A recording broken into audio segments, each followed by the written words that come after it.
caminando con Cristo, yo quiero andar, tomado de su mano, también quiero ir. Yo quiero andar con mi Cristo y caminar, nunca del camino.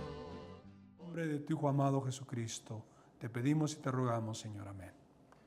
Amén. En la clase anterior, pues como recordarán, no pudimos terminar porque a veces ocurren incidentes, eventos imprevistos. Voy a tratar de terminar esta parte final. Nos quedó la sección 7 y esa sección se titula Los antepasados del rey David y su derecho al trono de Judá. Recuerden que al rey David le correspondía ser sucesor del reino de Saúl, porque él era de la línea, del linaje, como decimos, de Judá. Muy bien, vamos a leer. David es del linaje de Judá. Estas son las generaciones de Fares. Fares engendró a Esrón, Esrón engendró a Ram, y Ram engendró a Aminadab.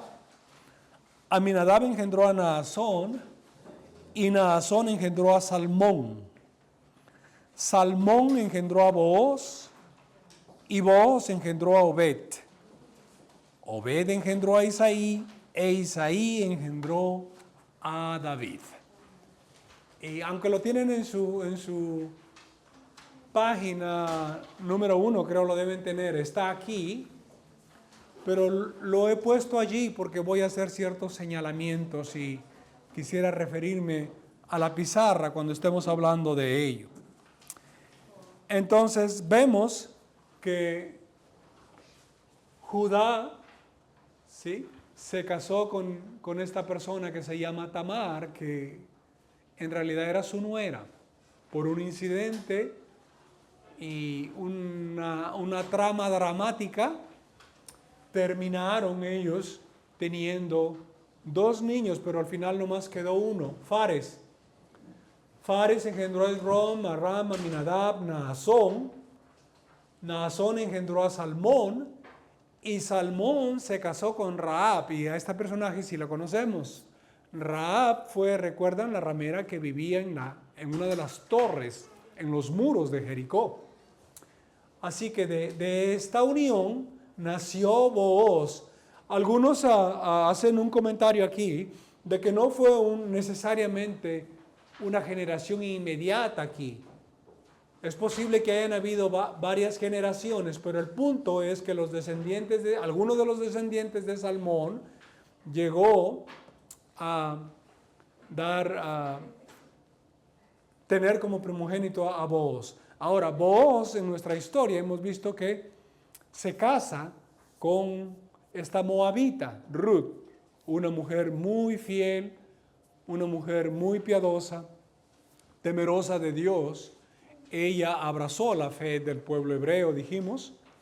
Así que, como también lo ratificó después Booz, le dice, Dios te va a bendecir porque has venido a acogerte bajo las alas del Todopoderoso Jehová. Y de este matrimonio nació el primogénito que nosotros conocemos como Obed. Obed tuvo después uno de sus hijos, Isaí. E Isaí, a su vez, pues tuvo a uno de sus hijos que no fue el primogénito, fue uno de los menores y por último fue despreciado. Algunos detalles de esto lo vamos a ver después porque para estos tiempos, recuerden, no había una sola esposa, a veces habían otras esposas y entonces había menosprecio por hermanos de los que venían supuestamente de la familia oficial, en contra de los que pues no eran reconocidos como tal, o en todo caso no se les daba el mismo estatus. Pero como fuera, la línea genealógica continúa de esta manera. Muy bien, y de esta forma concluimos la clase anterior que no pudimos concluir. Ahora sí vamos a entrar a la clase de hoy. La clase de hoy se titula Ruth, comentario final, como ustedes pueden leer allí, ¿verdad? El comentario final es en dos aspectos importantes que se tratan aquí en el libro. Uno de ellos es Ruth como un personaje, ya lo hemos dicho, un personaje muy especial, temerosa de Dios, fiel con la familia, y que termina casándose con Booz, y que curiosamente se ha establecido un paralelo entre ella y la mujer que se describe en Proverbios 31, ¿no? Que tanto conocemos nosotros, la llamada mujer virtuosa. Y vamos a verlo también. Y el otro tópico importante también de este libro es la genealogía de David. Y no solamente el hecho de que es descendiente de Judá, pero la promesa de Dios era que a través de Judá y después específicamente a través del linaje de David iba a venir el Mesías. Recuerden cuando alguien llamó a Jesús, cuando le dice, ¿no? Jesús, hijo de David. No le dijo Jesús, sino hijo de David. Ten compasión de mí. Un ciego, ¿se acuerdan? Que lo llamó a Jesús. Hijo de David. Reconociendo la importancia del linaje. Ok, ahora sí vamos a tratar el aspecto número 1 que habíamos dicho, el tópico número 1, que era de la mujer virtuosa y esta comparación o este paralelo que hay con Ruth. No significa que el capítulo 31 se escribió específicamente por Ruth. Es simplemente que cuando se estudia el libro uno puede ver que hay ciertas similitudes. De eso se trata, ¿no? Hay un parecido, un paralelo, decimos.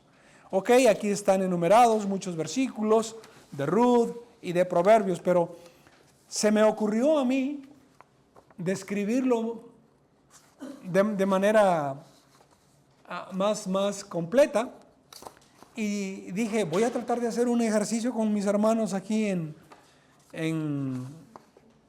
la iglesia, en la escuela dominical, así que voy a dividir esta clase en dos grandes grupos. Un grupo de damas, aunque no estén sentados en un lugar necesariamente separado, y el otro grupo vamos a ser nosotros los varones. Así que vamos a hacer un pequeño ejercicio. Las damas van a leer de la columna izquierda y nosotros los varones vamos a leer de la columna derecha por cada una de estas características que representan esta similitud entre Ruth y la mujer virtuosa que se describe en el libro de Proverbios capítulo 31. Con toda seguridad, independientemente de cualquier otra cosa, podemos decir enfáticamente que Ruth fue una mujer virtuosa. ¿Alguien tiene duda de ello? No quiero decir, repito, que sea necesariamente el capítulo 31 dirigido a Ruth, pero con toda seguridad Ruth fue una mujer virtuosa. Y vamos a ver ciertos detalles. Cuando leamos la columna, la tercera, una de las columnas casi al final, está un poco grande, ¿no? De Ruth 3, 16 al 13. Le voy a pedir a las damas que solamente lean lo que está en amarillo, que está highlighted, como se dice en inglés, ¿no? En amarillo. Es decir, los versículos del 9 al 11. ¿Ok? Pero eso cuando llegue su momento. Así que vamos a empezar este ejercicio. A ver cómo nos va. Damas y varones. Entonces, hermanas, empiecen ustedes. Dice aquí, paralelo entre Ruth y la mujer virtuosa de Proverbios 31. Cada una de estas mujeres se encontraba y en un color verde claro van a estar los títulos de las características. Vamos a empezar con la primera característica. Dice, cada una de estas mujeres se encontraba dedicada a su familia. Entonces, damas, lean lo que está en los versículos de Ruth, en la columna de la izquierda. Lean, vamos. ¿Perdón? No, estamos acá. Avancen sus páginas. Avancen sus páginas. A ustedes ven dos columnas, ¿no? A la izquierda está Ruth y a la derecha está Proverbios. Van a leer ustedes, damas, la de la izquierda, y cuando terminen nosotros los varones continuamos leyendo lo de la derecha. ¿Ok? Ahora sí, a la cuenta de 3. 1, 2, 3, damas, adelante.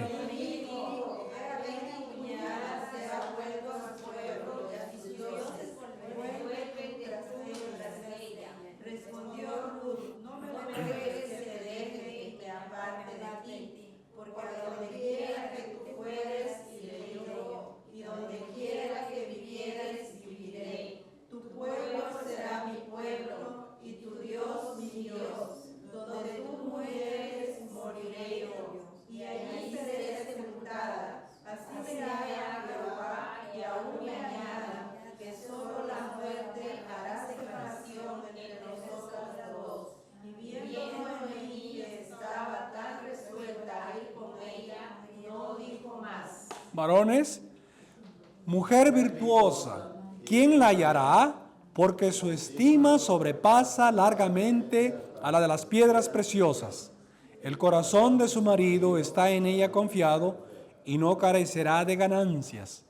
Le da a ella bien y no mal todos los días de su vida. Su marido es conocido en las puertas cuando se sienta con los ancianos de la tierra. Otra característica, dice, cada una de estas mujeres se encontraba deleitándose en su labor. Damas, lean Ruth 2:2.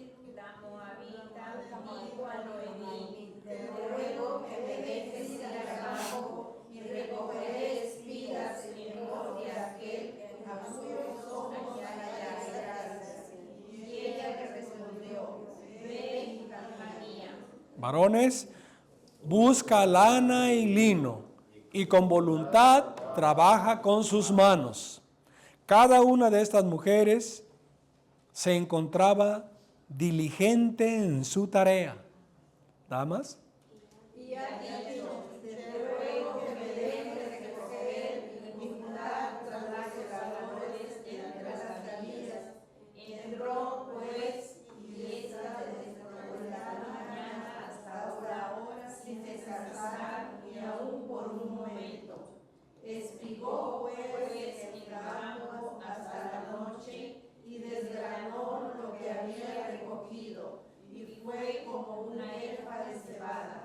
Estuvo pues junto con las criadas de voz, espigando hasta que se acabó la siega de la cebada y la pila de trigo, y vivía con su suegra.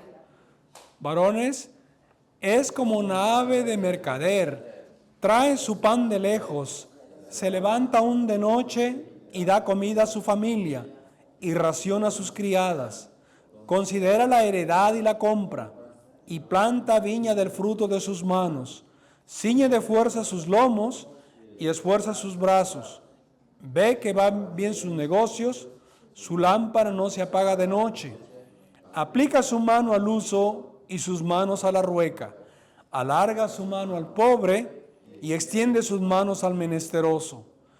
No tiene temor de la nieve por su familia, porque toda su familia está vestida de ropas dobles. Hace telas y vende, y da cintas al mercader. Considera los caminos de su casa y no come el pan de balde. Otra característica que vamos a ver, dice, cada una de estas mujeres se encontraba dedicada a hablar piadosamente.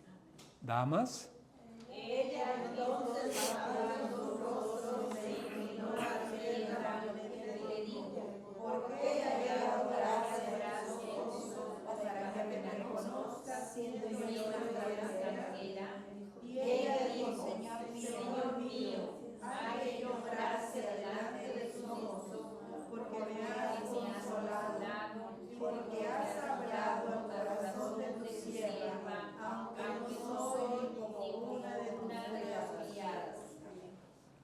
Abre su boca con sabiduría y la ley de clemencia está en su lengua.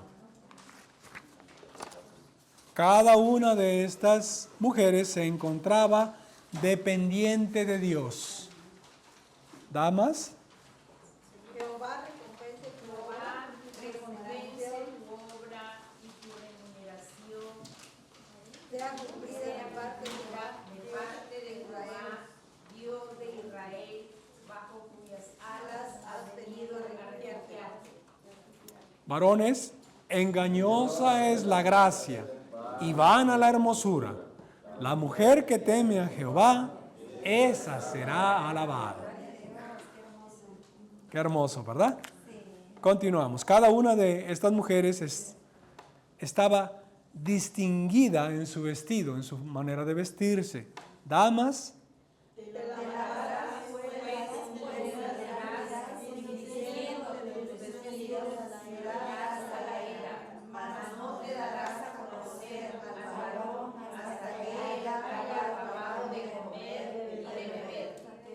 varones, ella se hace tapices de lino fino y púrpura es su vestido. Fuerza y honor son su vestidura y se ríe de lo porvenir. Cada una de estas mujeres se encontraba o era discreta con los hombres. Lean solamente lo que está en amarillo, por favor, damas.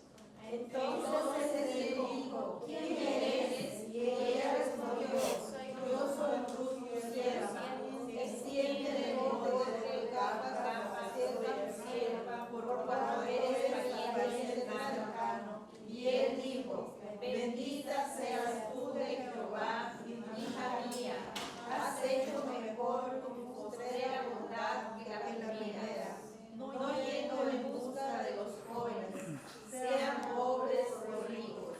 Ahora pues, no temas, hija mía, yo haré contigo lo que tú digas, pues toda la gente de mi pueblo sabe que eres una mujer virtuosa.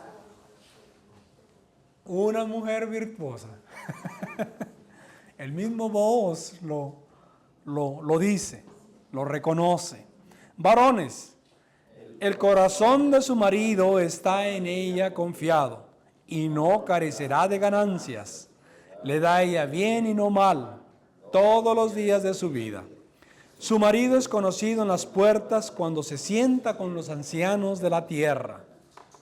Cada una de estas mujeres se encontraba dando bendiciones. Damas, Y las mujeres decían a Noemí, loado sea Jehová, que hizo que no te faltase hoy pariente, cuyo nombre será celebrado en Israel, el cual será restaurador de tu alma y sustentará tu vejez, pues tu nuera que te ama te ha dado a luz, y ella es más valor para ti que 7 hijos.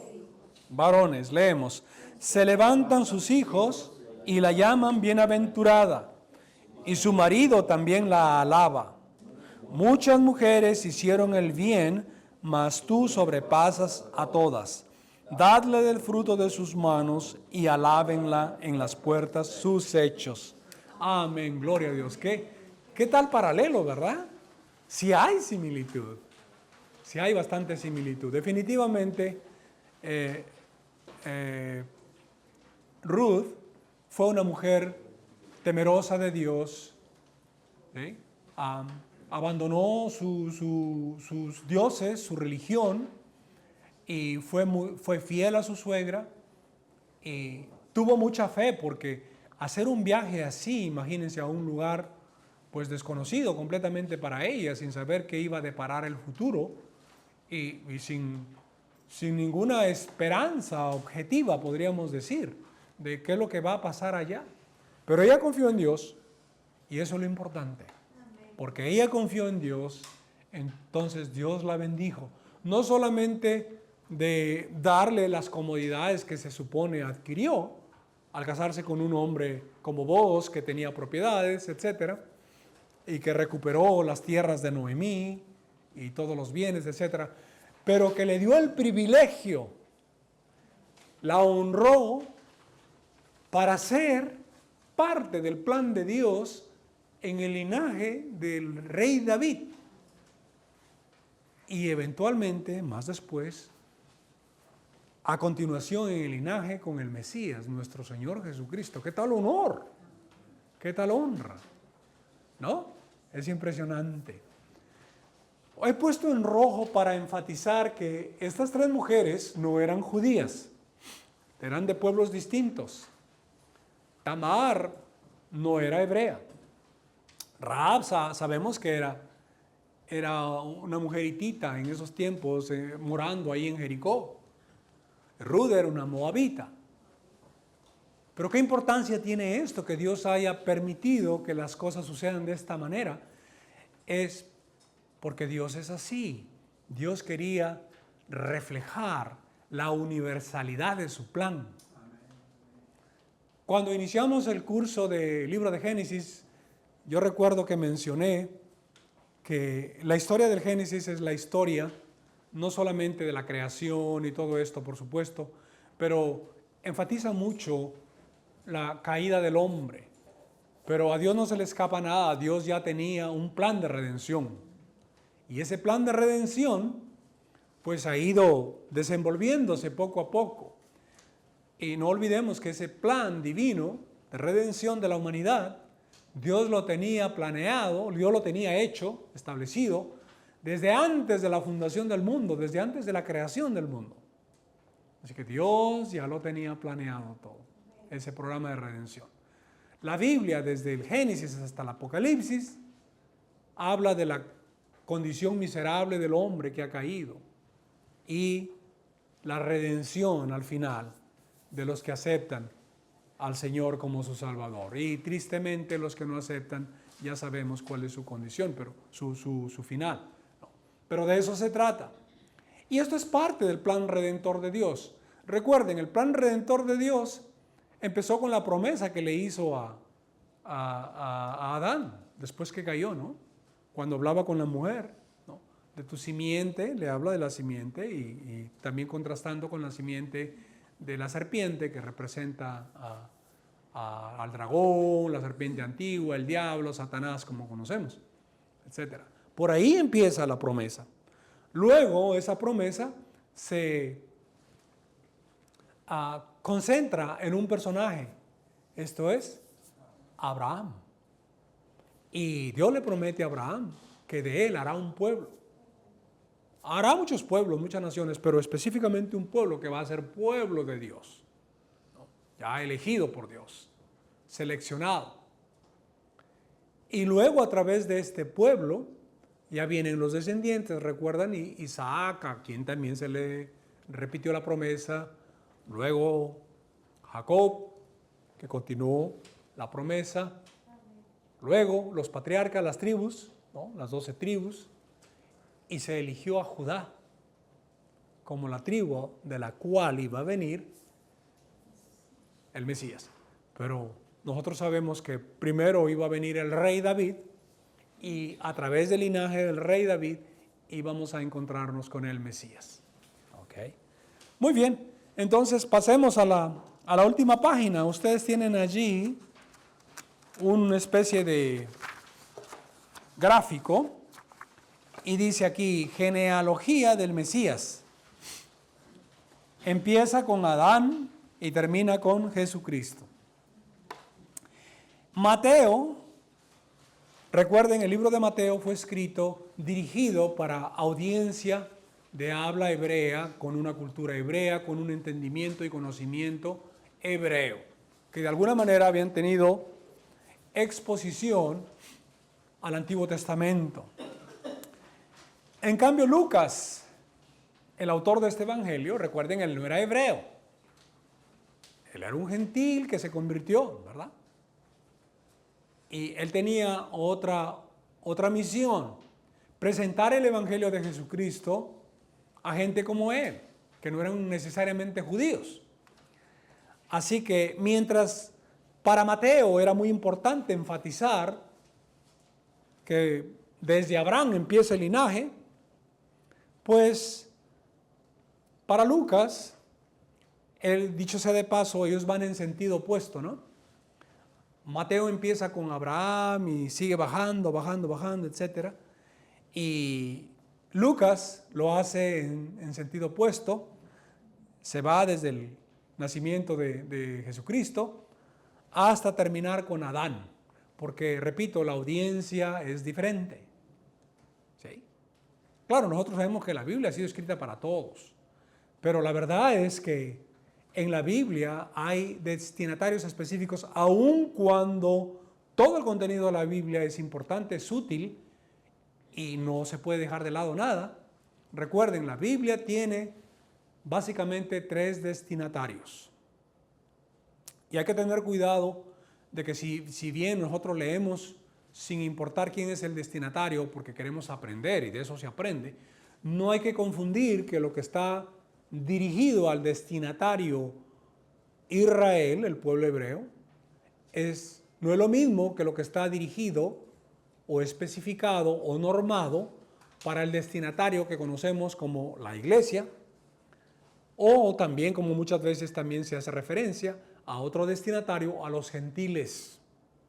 No tener cuidado con eso es motivo de que muchas veces mezclemos las cosas y terminemos confundidos. Repito, hay 3 destinatarios: el pueblo hebreo, la iglesia y los gentiles. No significa eso que, bueno, lo que está escrito para los gentiles no lo tengo que leer, o lo que está escrito para los hebreos no lo tengo que leer. Solamente tengo que, como ahora soy moderno, solamente voy a leer lo de la iglesia. No es así. Toda la escritura es útil para enseñar, ya conocemos ese versículo, muy enseñador. Ok, entonces ha habido mucha controversia respecto a esta figurita que tienen ahí al final, porque nosotros entendemos que el Señor Jesucristo viene como un descendiente de David. Y no olvidemos, de Salomón también, su hijo. ¿Ok? Y aquí es donde entra el conflicto. Porque la descripción que hace Lucas menciona, empezando con María, por supuesto, ¿no? Que María era hija de Elí, el cual era hija de Matat, y siguen así varias generaciones, que era descendiente de Eliakim, descendiente de Melea, de Mainán, de Matata, de Natán, hijo de David. Así que el Señor Jesucristo, por el lado biológico, porque pues por el lado biológico venía de María, ¿sí? De la línea de María. Sin embargo, los linajes no se cuentan por la mujer, a través de la mujer. Entonces Mateo aclara el asunto, que José, aunque no fue el padre biológico, porque recuerden que esto fue obra del Espíritu Santo, no fue una cosa que hubo relación física, sexual entre José y María, fue obra del Espíritu Santo. Ella concibió por un acto sobrenatural, ¿no? Un acto milagroso por parte del Espíritu Santo. Concibió de esta manera. Entonces vemos que la ascendencia de José viene de la línea de Salomón. ¿Sí? Y podemos leer que cuando se unió David y Betsabé, recuerdan, el primer hijo murió, ¿verdad? Sí se acuerdan, ¿no? Luego vinieron otros hijos. Y entre ellos vino Salomón, a quien Dios amó. Dios amó a Salomón y Dios decidió que a través de él iba a venir el linaje. Y se mencionan pues los descendientes: Roboam, Abías, Asa, Josafat, luego Matán, Jacobo y José. Entonces, ¿cómo entender que esa línea de Salomón se cumplía con José si José no había tenido pues relación con María? Y además, por último, se menciona en el libro de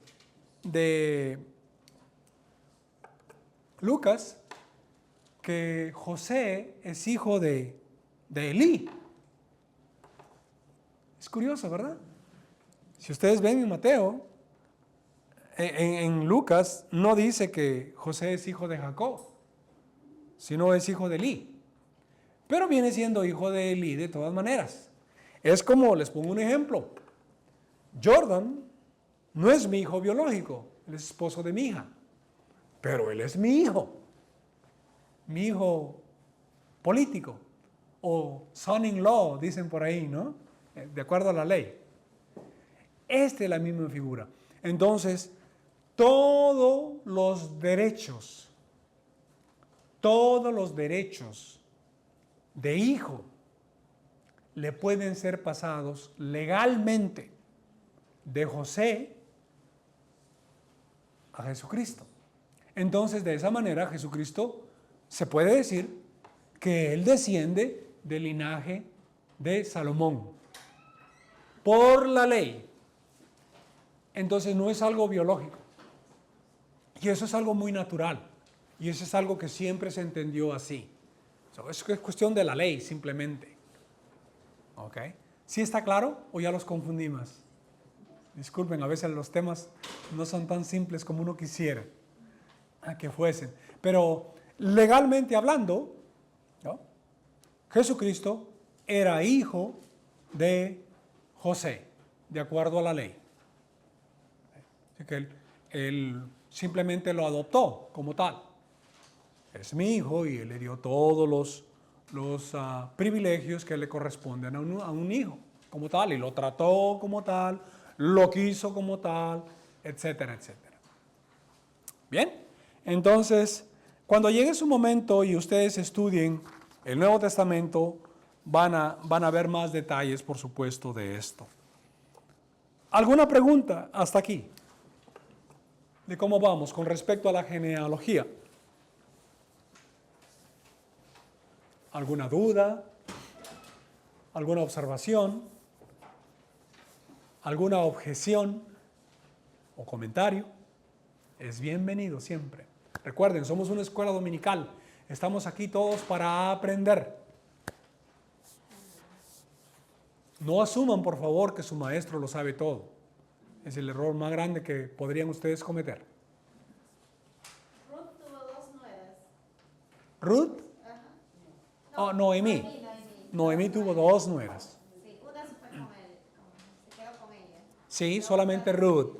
Y la otra, pues, decidió quedarse. Quiso, le ofreció venirse con ella, pero Noemí la logró convencer. No tenía una determinación como sí la tuvo Ruth. Pienso que la motivación más grande es que Ruth había visto la fe de Noemí y la había incorporado, porque recuerden que es un versículo que nosotros lo tenemos como nuestro lema para este año, ¿no? Ruth 1:16. ¿Sí? Ella estaba completamente determinada, pero esa determinación venía porque ella había abrazado la fe en Dios, el Dios de los hebreos. Así que eso la puso en una condición especial y la diferenciaba de Orfa. Orfa probablemente volvió, se casó, no sabemos si mejoró su situación económica, de repente llegó a ser rica, quién sabe, se casó bien con alguien, pero volvió a sus ídolos, más que seguro. Más que seguro. ¿Otra pregunta u observación? En la primera lección hablamos del concepto de pariente redentor, ¿verdad? Porque eso es lo que vemos básicamente en el libro de Ruth. Pariente redentor. ¿Quién vino a ser el pariente redentor? Booz, ¿verdad? Pariente redentor. Ok. Y al respecto hay mucha argumentación, hay comentarios sobre lo que también se conoce como levirato. Justo mi hermano Roberto me hizo un comentario sobre este tema y me dice, bueno, el levirato era una práctica muy, muy interesante que se oficializó para el tiempo de la ley que fue dada por Moisés, ¿no? Y esto lo encontramos en Deuteronomio 25:5, ¿sí? Perdón, sí, 25:5, ¿no? Cuando habla de que si hermanos viven juntos y muere sin dejar descendencia, entonces el hermano tiene que casarse con la viuda para restablecer el nombre de su hermano. Hay una situación muy parecida, muy similar que ocurrió con Judá y Tamar. Pero lo cierto es que esta práctica de levirato, dicho sea de paso, levirato viene de levir, que es latín, y levir quiere decir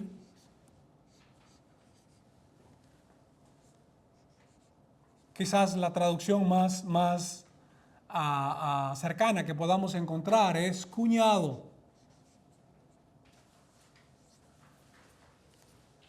Si lo queremos decir más largo, el hermano de quien se murió.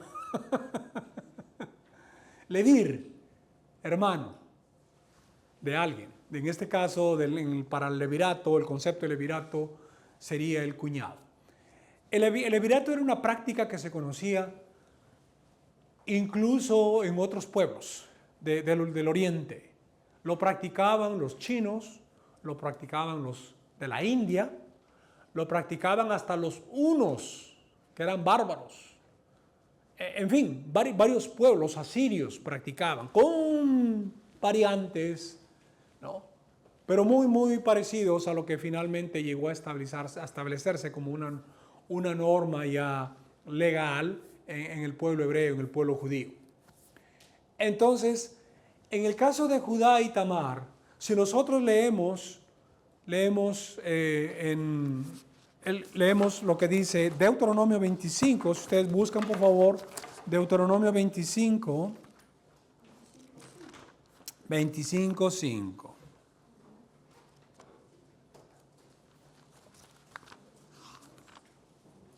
¿Alguien lo encontró?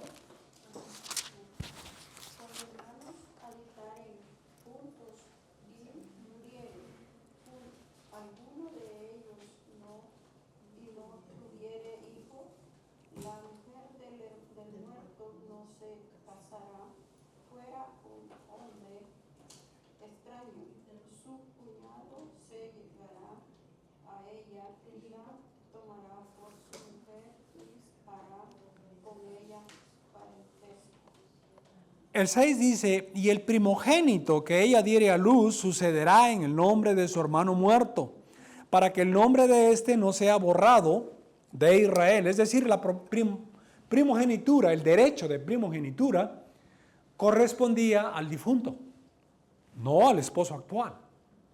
¿Ok? Entonces el esposo actual no podía decir, este es mi primogénito. No, este es el primogénito del que murió, del que falleció. Entonces hay mucha argumentación aquí de que hay parecido, es verdad, pero que no es necesariamente el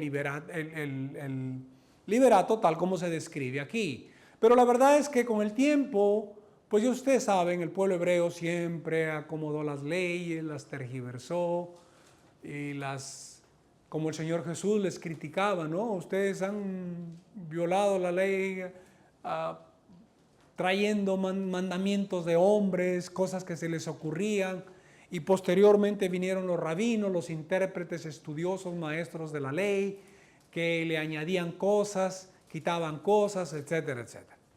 Hicieron lo que quisieron con leyes cuando querían dar normas específicas, detalladas.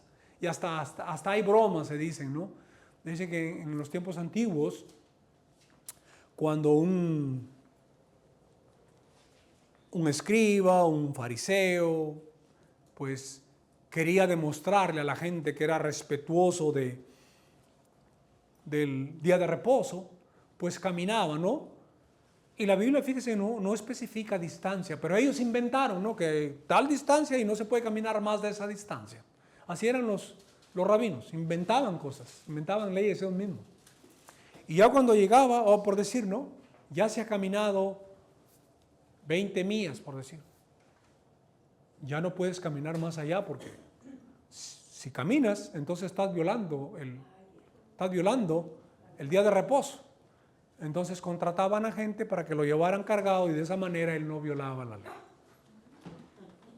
Bueno, cosas así para que tengan una idea, ¿no? De cómo se tomaban medidas absurdas, por decirlo menos.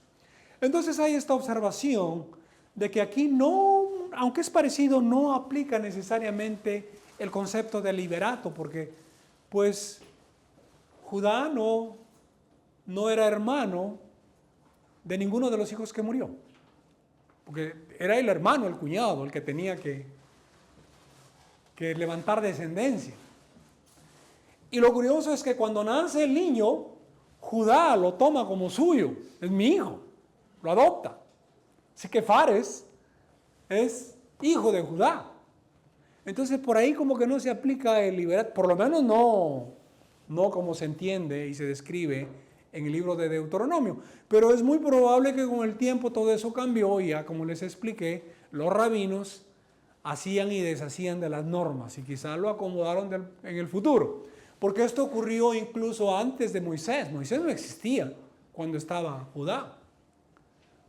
Moisés parece que trató de legalizarlo o de establecer un marco legal para el levirato, ¿verdad? Bueno, pasó el tiempo y ya vemos el caso de Ruth, que también tiene cierto parecido, pero algunos dicen ahí no aplica el levirato tal como se describe en Deuteronomio. Algunos dicen es parecido, pero no es precisamente el liberato en sí. Y los que están en favor dicen no, porque se puede interpretar de forma alegórica, que por ejemplo Booz era cuñado de Ruth en forma alegórica. Porque recuerden, lo que dice Deuteronomio es que si hay hermanos que viven juntos, no necesariamente en la misma casa, ¿no? Pero de repente en el mismo vecindario o juntos, que pues el hermano tiene la obligación de casarse con la viuda y restablecer herencia en el hermano muerto o por el hermano muerto. Pero Booz no era cuñado, técnicamente hablando de...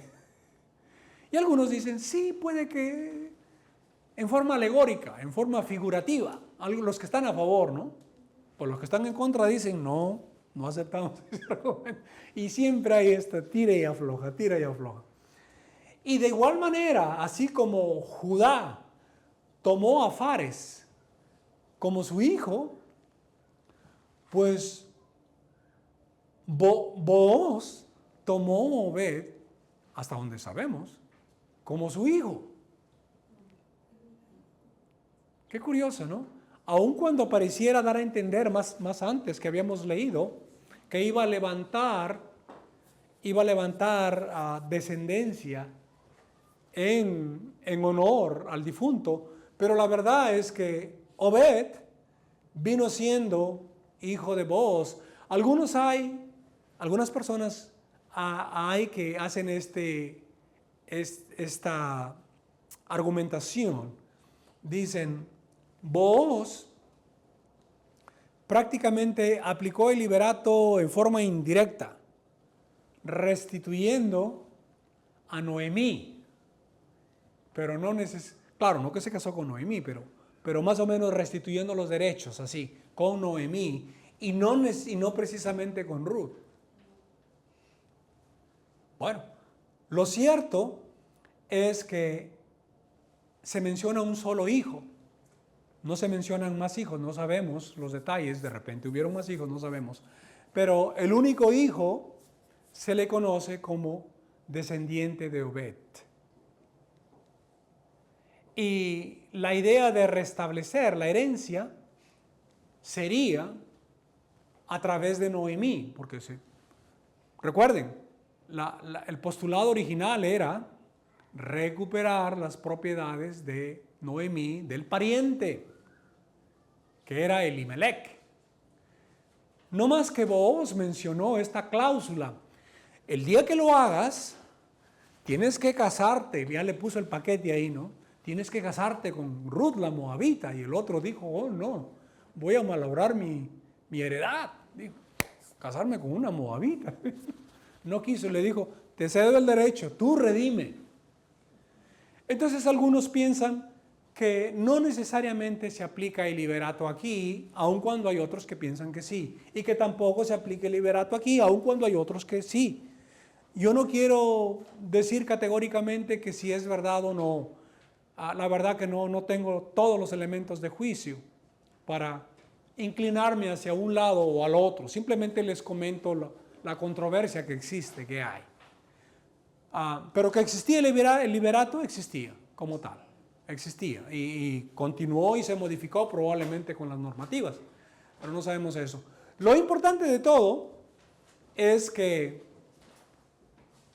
queda claro cómo es el linaje de los descendientes del rey David.